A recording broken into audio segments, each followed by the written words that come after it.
parti. C'est comme à la télé, je reçois 2 cartes du paquet. Et je vais utiliser toujours le même arbre de décision.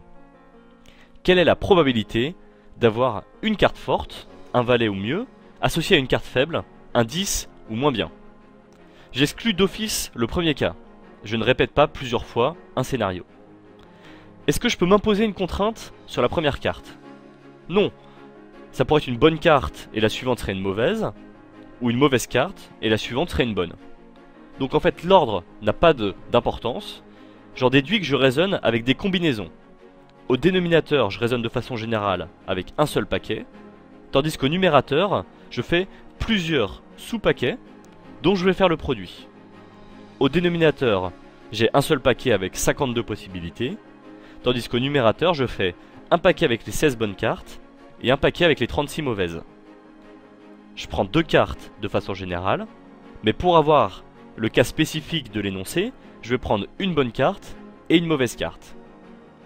Je vérifie que j'ai bien 2 façons équivalentes de décompter, 2 sous-paquets de 16 et 36 avec 16 plus 36 qui fait 52, et je prends 2 cartes, 1 plus 1 égale 2. Je vous épargne le détail du calcul, mais on obtient 96 sur 221. Quelle est la probabilité d'avoir d'abord un as, puis une mauvaise carte?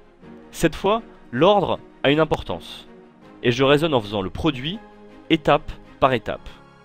J'ai 4 as, donc 4 chances sur 52 d'avoir d'abord un as. Ensuite il me reste 51 cartes, et dans le paquet il y a 36 mauvaises cartes, donc ça me fait 36 chances sur 51. On obtient donc 12 sur 221 après simplification. On aurait pu utiliser la formule, ce que j'ai mis en cas particulier en 2 temps, dans mon arbre de décision. Ça nous aurait dit probabilité d'avoir un as, fois probabilité, sachant que j'ai eu un as, d'avoir une mauvaise carte, ce qui revient en fait au raisonnement qu'on vient de faire. Le dernier énoncé, je mélange le paquet, donc je remets à chaque fois dans une même situation de départ. Donc ici il y a répétition d'un même scénario. Je répète 10 fois ce scénario, et qu'est-ce que je compte?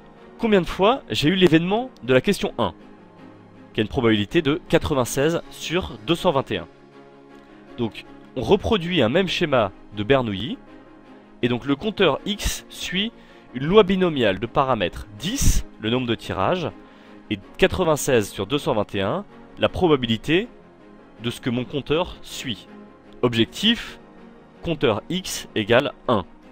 Et bien la formule nous donne 1 parmi 10, 96 sur 221 puissance 1, probabilité de l'événement inverse, donc 1 moins 96 sur 221, ça nous fait 125 sur 221, puissance tous les cas défavorables, donc j'en ai 10 moins 1, 9, et la calculette nous dit 0,0257, soit 2,57% de chance que cet événement intervienne. Donc avec un même énoncé, tous les scénarios sont possibles. Tout dépend de la question. On regarde d'abord si c'est une répétition d'un même scénario, et si ce n'est pas le cas, c'est l'importance de l'ordre qui nous fait choisir la méthode, sans ordre ou avec ordre. Choisir la bonne méthode de calcul en probabilité, c'est déjà avoir fait 80% du chemin.